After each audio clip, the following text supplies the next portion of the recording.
Els visats de nous habitatges han augmentat un 10% en el darrer any. Segons el Col·legi Oficial d'Aparelladors, aquest increment implica un canvi de tendència, però insuficient per donar resposta a la demanda actual.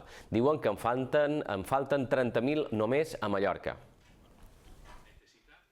El darrer any a Mallorca s'han visat 2.136 habitatges nous, un 9,7% més que el 2023, augmenten un 14% els plurifamiliars i un 6,5% els unifamiliars.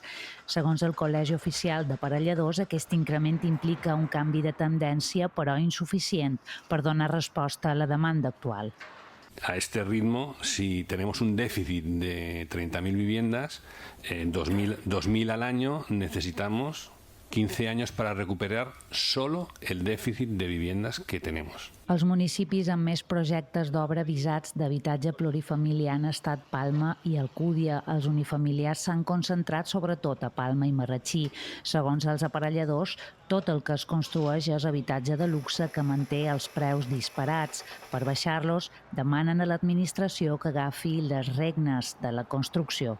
La administración debería atreverse a construir a precios razonables para que la gente pueda comprar casas a precios razonables.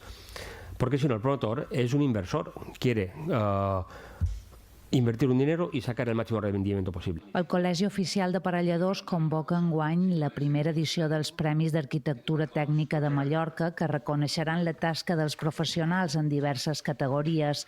El termini per presentar candidatures acaba dia 30 d'abril.